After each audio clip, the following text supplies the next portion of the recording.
Assalamualaikum warahmatullahi wabarakatuh. Saudara-saudaraku yang dimuliakan Allah Subhanahu wa Ta'ala, berikut ini kami akan ceritakan kisah malaikat yang mencabut nyawa orang-orang yang solih. Nabi Ibrahim alaihissalam berkata kepada malaikat maut, "Tunjukkan rupamu ketika mencabut hamba-hamba Allah yang solih." Maka Nabi Ibrahim alaihissalam melihat sosok yang tampan dengan pakaian yang sangat indah berdiri di hadapannya dan tubuh yang berbau harum.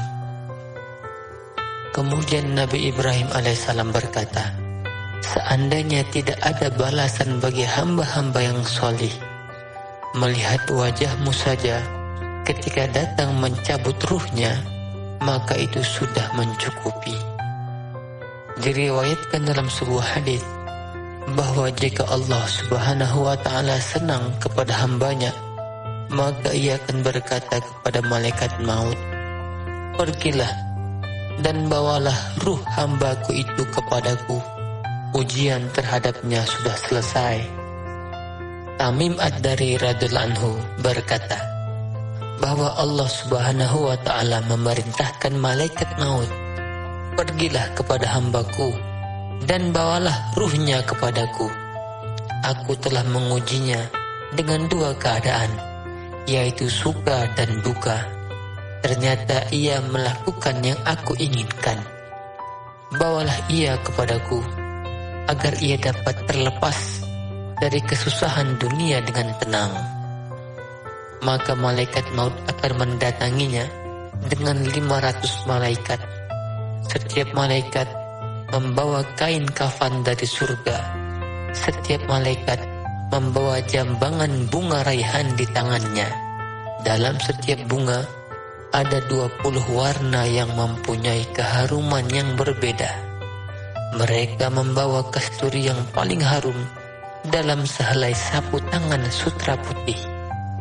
Malaikat maut duduk di arah kepalanya. Semua malaikat mengelilinginya, lalu meletakkan tangan mereka di setiap anggota tubuhnya. Kemudian sapu tangan sutra putih yang dicampur kasturi itu diletakkan di bawah dagunya, dan pintu surga dibukakan di depan matanya. Hatinya senang dengan pemandangan nikmat-nikmat surga, seperti anak-anak yang menangis lalu dihibur oleh kaum keluarga dengan memperlihatkan permainan yang dapat menenangkan hatinya. Kadangkala muncul bidadari di depan matanya, kadangkala muncul buah-buahan surga dan pakaian surga.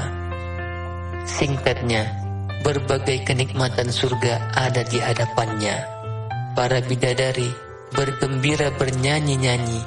Melihat itu, ruhnya mulai gelisah dalam tubuhnya, seperti burung di dalam sangkar. Malaikat maut bertanya kepadanya, "Wahai ruh yang berkah, marilah ke arah pohon bidara yang tidak berduri, pepohonan pisang yang tersusun rapi, naungan yang terbentang, dan air yang mengalir. Ini adalah gambaran tentang keindahan surga sebagaimana yang terdapat dalam surat Al-Waqiah, fi sidrin makhdud wa tulhim mamdud wa zillim mamdud." Berada di antara pohon bidara yang tidak berduri dan pohon pisang yang bersusun-susun buahnya dan naungan yang terbentang luas. Malaikat maut berkata dengan lemah lembut, seperti seorang ibu berkata kepada anaknya, sebab ia tahu bahwa ruh itu adalah ruh orang yang dekat dengan Allah Subhanahu wa Ta'ala. Allah akan menyukainya jika ia bersikap lemah lembut kepada ruh itu. Maka ruh itu pun keluar dari tubuhnya dengan sangat mudah, seperti sehelai rambut yang dicabut dari tumpukan tepung. Ketika ruh keluar, maka semua malaikat memberi salam kepadanya, lalu memberi kabar gembira dengan surga. Hal ini diceritakan dalam Al-Quran alladzina tatawaffahumul malaikatu thayyibina yaquluna salamun alaikum udkhulul jannata bima kuntum ta'malun, yaitu orang-orang yang diwafatkan dalam keadaan baik oleh para malaikat dengan mengatakan kepada mereka, salamun alaikum, masuklah kamu ke dalam surga, itu disebabkan apa yang telah kamu kerjakan. Ketika ruh berpisah dari badan, maka ruh berkata kepadanya, semoga Allah memberi balasan baik kepadamu. Kamu telah bersegera dalam mentaati Allah dan beribadah kepadanya, dan kamu selalu menjauhkan dirimu dari mendurhakainya. Hari ini adalah keberkahan bagimu.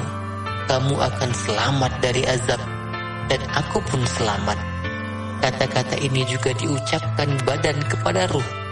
Dengan perpisahan itu, tanah yang digunakan untuk ibadah menangis, pintu-pintu langit yang digunakan amalnya pun menangis, pintu langit yang melaluinya rezekinya diturunkan menangis. Kemudian 500 malaikat tadi berkumpul di sekeliling mayat. Ketika ia dibaringkan di samping pemandiannya, malaikat ikut memandikannya. Ketika orang-orang mengkafaninya, malaikat pun memberi kafan dari surga. Ketika diberi wewangian, malaikat lebih dahulu memberi wewangian yang mereka bawa. Kemudian mereka berbaris di kiri dan di kanan dari rumah mayat sampai ke kuburan, dan mereka menyambut jenazah itu dengan doa dan istighfar. Melihat hal itu, syaitan menangis dengan keras sehingga rontoklah tulang-tulangnya. Lalu syaitan mengumpulkan semua pengikutnya dan berkata, celaka kalian, kenapa ia bisa terlepas? Kemudian malaikat maut membawa naik ruh itu. Setelah itu, malaikat Jibril alaihissalam menyambut ruh itu bersama 70.000 malaikat. Para malaikat itu membawa berita gembira dari Allah Subhanahu wa ta'ala. Malaikat maut membawa ruhnya sampai ke arasy. Maka ruh itu langsung jatuh bersujud di hadapan Allah Subhanahu wa ta'ala. Ketika jenazah orang soleh diletakkan di dalam kubur, maka sholatnya berdiri di sisi kanannya, puasa di sisi kirinya, tilawat Al-Quran dan zikirnya di samping kepala. Langkah-langkahnya menuju sholat berjamaah berdiri di sisi kakinya. Kemudian datang kesabarannya yang berdiri agak jauh darinya.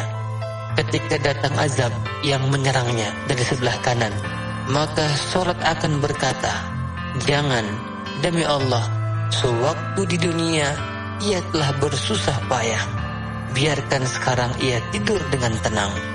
Kemudian ketika azab akan menyerang dari sebelah kirinya, puasa akan menahannya.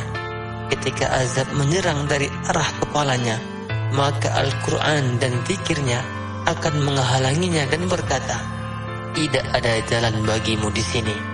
Singkatnya, azab tidak dapat mendekatinya karena ia dijaga ketat oleh amal-amalnya dari segala arah. Akhirnya, azab meninggalkan kubur dengan gagal, sedang kesabaran yang saat itu berdiri jauh dari sebuah penjuru berkata kepada amal baiknya, aku menunggu seandainya ada kelemahan dalam suatu ibadah, maka aku akan menolongnya. Namun alhamdulillah, kalian telah berhasil menjauhkan dari azab. Ini aku akan membantunya ketika amalnya akan ditimbang pada hari pengadilan. Semoga kisah ini dapat menjadi pelajaran untuk kita semua. Wallahu a'lam bishawab.